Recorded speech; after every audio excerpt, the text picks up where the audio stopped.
Let's add a custom advanced block to our Minecraft mod. If you want to go deeper, the 26.x modding courses are linked down below. 30 plus hours covering complex block entities with fluid and energy handling, custom mobs, custom networking, and even custom biomes and dimensions. Everything you need for 26.x, all in one place, linked down below in the description. Alright, we found some back and tell you once more, and in this tutorial, we're going to be adding an advanced block to our Minecraft mod, so similar to the advanced item, which was just a custom item class with some more functionality via overriding some methods. We're going to do the same thing for the custom advanced block. So in the block package, we're going to make a new package called custom, and inside there, we'll make the magic block over here. Once again, the magic block. This is going to be very, very interesting indeed. I'll show you a couple of very interesting things for it. An advanced block class, of course, extends from the block class over here, making sure we choose the one from Net Minecraft World level block. That is very, very important. We hover over this to create constructor matching super. And once again, in theory, this is our custom advanced block class done. But of course, we're not done here because we want to add some functionality. We click on block and press Ctrl H. And then we expand this and we can see every single block class from vanilla, and there are a lot. As you can clearly see, this is absolutely insane. Now, I do want to quote unquote warn you. It's not necessarily a warning, but while you can go into some of those, and some of those you will understand immediately and you'll say, okay, that all makes sense. For example, the magma block over here, this is very straightforward, right? If a entity steps on this, then you're hurting, right? I mean, that's literally like all that the magma block does. Very straightforward in this case. However, there are some things that are a little bit more complicated. You know, if you, for example, all of a sudden take a look at the nether portal block, yeah, it's a little bit more. It's a little bit more, let's say, similarly, when you think you're like, oh, I want to, do the furnace. That's not a good idea because the furnace right here actually has a block entity. This is an additional sort of thing that you need for a complex blocks that basically saves data. And that makes the furnace block not really something that you can just take a look at. So I do basically want to sort of caution you a little bit on some of these different things. For the time being, though, what we are going to do is we're going to make the magic block in two different parts. You can right click the magic block and then you're going to get a nice little particle as well as some, sound that plays. So you're going to learn how to add particles and that already exists basically, and also how to play a sound. So those are going to be the two things that we have here. And then we also will create the step on method where we're actually going to make it so that when you throw something onto the magic block, it's going to change to a different item. I think that those two examples illustrate so many things. So I think that that's pretty cool. And you can also, of course, start typing in override over here. And you can see there are a lot of different methods to override here as well. Highly recommended. Go through a couple of those, test them out. I mean, literally just make a new custom block class, make a new custom block, register it, make sure that it works, and then just play around with this, right? Like the player destroy method, just go crazy, right? Be like, okay, when I destroy this block, the block below it turns into something else or something like that. Just play around with this a little bit. You are literally every time you have the greatest thing that exists, which is Control Z over here. You can just go back and you can just delete the class. If something doesn't work, you can just move on again and do something else. I highly recommend you do that. But regardless, over here, we're going to override the use without item method. And then we will also override the step on method. So those are the two methods that we want to use. First of all, use without item. We will, first of all, do the interaction result of success right here. And then I want to do two things. The two things I want to do is I want to add a particle as well as play a sound. Now, two things that are quite important. The use without item method actually gets called, I want to say this one should get called twice, once on the server, once on the client. Is there another method? There's the use item method, I think, right? Yes, use item on method. That one should get called 4 times, twice on the server and twice on the client for each interaction hand. However, because we have the use without item method, that should only be called once on the server, once on the client. And what we can do is we can basically do it on both. So we do sort of a common one over here where we're going to say level.add particle, and this is going to add spawn a particle. Now, there are two different ways to add particles. So you can see this is the add particle methods right here. But if I were to say level.cast and I cast this into a server level over here, Now, if I now look at particles, look at this. Now there's send particles as well. Now the send particles over here is basically a way from the server to send them to all clients. Now, in theory, if we just use the level.add particle right here, we can actually double check this as well on how this is implemented. You can see this gets implemented down below. So we can see how this is implemented in the client level and in the level. So in the level, it's also not implemented, and then it's only implemented in the client level. So this would be client particles that are likely going to be spawned here in this case. And for the server, nothing would happen. So if you interact with the magic block, I think that the this particular add particle method, if I understand it correctly, what's going to happen is that it's only going to show up for you. So if a buddy of yours is right next to it, they would not see the particles.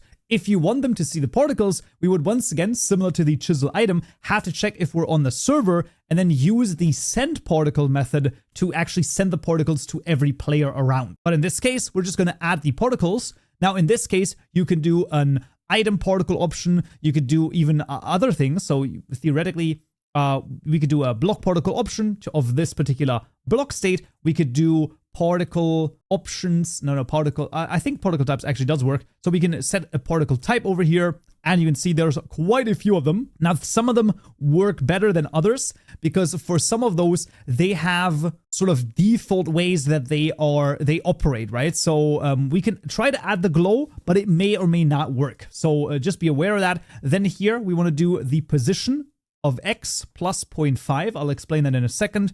Then position get Y plus 1. And position get Z plus 0.5 again. And then we have 0, 1, and 0, and those are the speeds.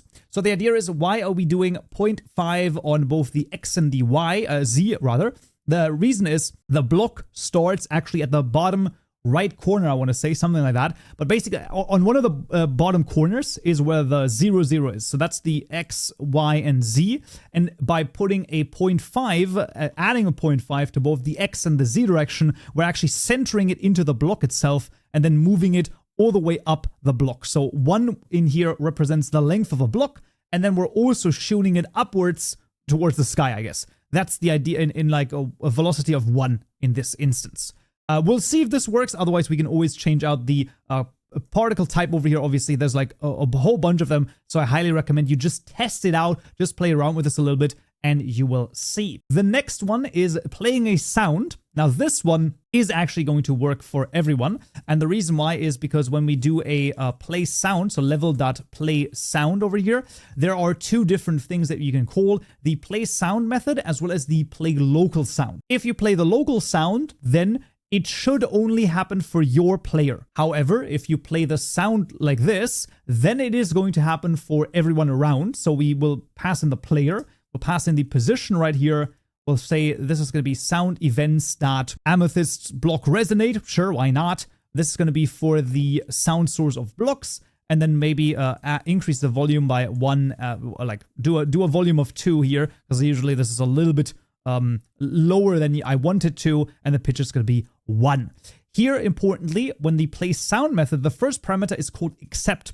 Now, the reason why we add our player here is because the play sound method, what should happen is this should, go all the way to the play seeded sound right here. And because this is being done both on the client and the server, we are basically playing this particular sound for ourselves on our client, and then for everyone else, we're saying, hey, server, you want to play the sound over here at this position, all right, but you want to skip me because we already played it for ourselves. That's why the play sound over here is very interesting. If you were to play this only on the server, right? So if, for example, we had our if statement over here, level is client side, and we would say, no, we want to be only on the server, right? And we would do this. Now I would have to null this, because otherwise I would actually skip myself, and I don't want that, right? So once again, if you're like, I'm not 100% following, that's totally fine. The idea is that sometimes there's, differences between server and client, and it gets a little bit, what do you say? you have to get into the weeds a little bit. Test this out, try out the different things, try out a bunch of stuff, maybe read through the, see, okay, where's this called, play sound, boom, you go to the, to the next one, but I just like middle mouse button, click on this, you see, okay, how is it implemented in the client, all right, okay, if I'm, if this is the player, boom, then I play the sound, awesome, and then you can see that if I'm on the server level, here it says, okay, we're going to broadcast it to everyone except the player that is being put in here. So that's the whole idea. And then we pass in a client-bound sound packet, basically just meaning, hey, play the sound over here for everyone in the server list over here, except for my one player. So yes, even playing a sound can get quite complicated, as you can clearly see when you really get into the weeds of it. Regardless of that, the step on method is the method that gets called when a particular entity, this one right here, so this is a mob, right, an entity, steps on this particular block in the world. Now, what do we want to do? Well, I think what I want to do is I want to throw out an item and I want to change that item. It's super simple. It actually is really nice. We also maybe want to add a effect. So let's do add effect to player when it steps on there, and also change items to other items.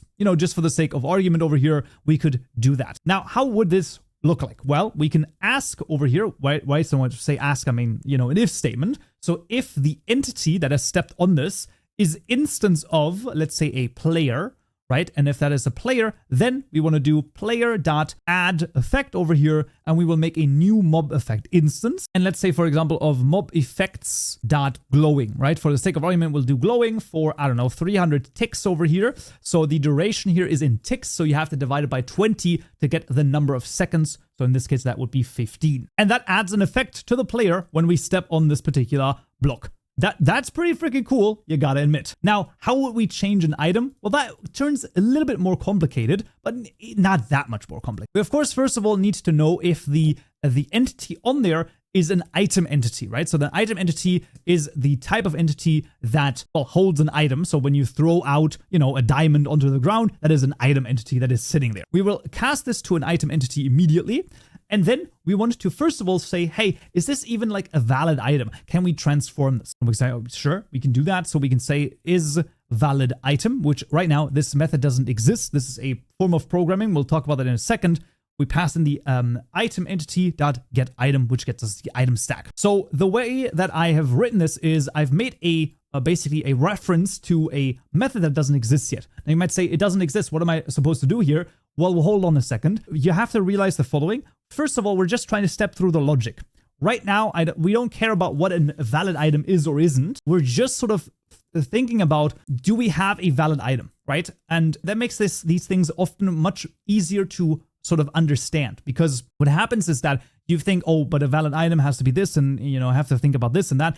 Sometimes it's literally just about just make a method name that doesn't exist yet. That's totally fine, to just step through the logic. And then we can always, hover over this to create that particular method right here. And then we can deal with it, right? So now we can deal with, okay, what does it mean to have a valid item? Let's say, for example, the stack, the item over here, the item has to be, is, for example, items.fluorite, right? Or that would be mod items, actually, mod items.fluorite.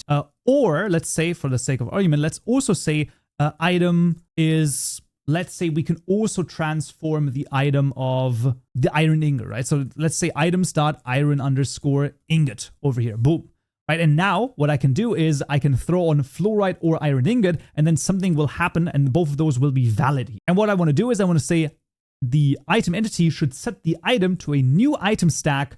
This is going to be for a diamond, so we're going to transform that into a diamond with the same count. So an item stack is basically the stack that you have in your inventory, right? So we've defined a fluorite over here as an item. Now this exists only once, right? This is a singleton pattern. This is a single item over here. We only create this once. So how can there be multiple different fluorites?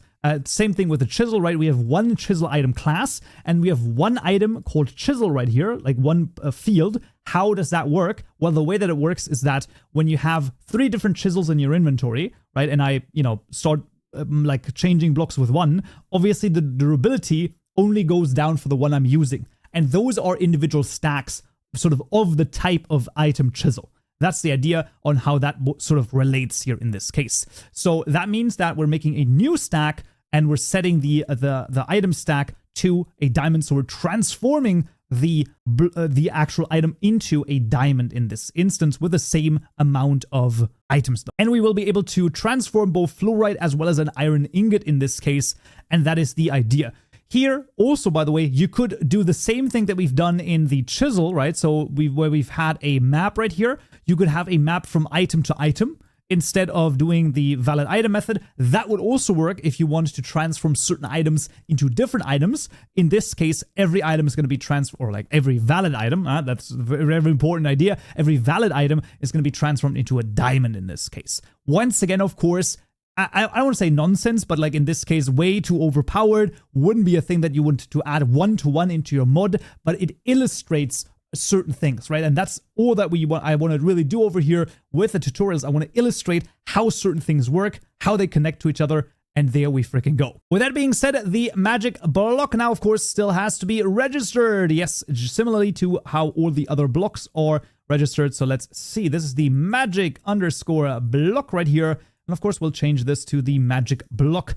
This is going to be a new magic block right here. There we go. And in this case, I think this is actually all totally fine. Let's do a 2, and let's actually also do a different sound over here. So let's do the sound type of actually amethyst as well. Why not? I think that the magic block can use the amethyst over here. That's going to be fine. Let's add it to the creative mode tab right here. This is the magic block and the data gen. So you can see that obviously we want it to drop itself, right? So we're just gonna add the magic block right here. And you can see every time when we have these things, we always go through all of the same steps over here for basically each of our different things. That's not an item, it's a block right here. A trivia cube again for the time being. So we can see that this is just what we always have to step through: the creative mode tab, adding loot over here, adding it to the block tags because we defined it by having requires correct tool for drops, adding a loot table, all of those things. And of course, both the texture as well as the translation. Now the translation should be, I mean, I don't even know if I should mention it anymore because it should be really, really freaking simple. Whereas the texture, of course, will be available to you down below for download, so you can check it out as well. Looks freaking amazing over here in this case. But there we basically go. I mean, once again, we of course need to run data gen over here in order for everything to work. But then the magic block is implemented. We can see that we've made it. So let's jump into the game and see if it works. All right, finally back in Minecraft, and let's take a look. The magic block over here has been successfully added to the game. Let's get ourselves some items over here. Get ourselves some iron ingots, and just for the sake of argument, some redstone over here. And let's see. So first of all, we can set it down, and if I right click it, look at that. We have some particles over here. That already looks pretty freaking sick. I really like that. That's pretty nice. You can also hear it definitely plays a sound, and if I throw on some iron, look at that, boom. I mean, come on, that's so cool, right? But other items, nothing happens. Fluorite also turns into a diamond. Absolutely fantastic. And if I step onto it, I will start glowing. Oh, look at that. Boom. Just like that, I've started glowing. That is really freaking cool. And that is the item over here. One thing that's quite important is that if I try to right click it with a block, you can see that the block doesn't set down. This is because the interaction result of success basically says that we're done with any right clicking functionality. So if you want to set down another block, you obviously just have to sneak over here, and then it will basically not well, it will let you place the block then. That's the whole idea. You know this, you know, when you have like a furnace or something like that, and you right click and then it opens the inventory, and if you want to, you know, you have to basically just sneak. But there we go. That is a custom advanced block added to Minecraft. Pretty freaking neat. The final appeal here is obviously just play around with this, right? Like implement it like it is. Once again, the code is as always linked in the description below in the GitHub repository, and it is one of the best things. Just implement once and now just play around with this and see what you can come up with. Just immerse yourself in this. That is one of the best ways that you can learn and basically, well, understand things and how they work. But that's gonna be it for this tutorial right here. Next time, we'll talk about custom food. That's gonna be a delicious episode, and until then, so yeah.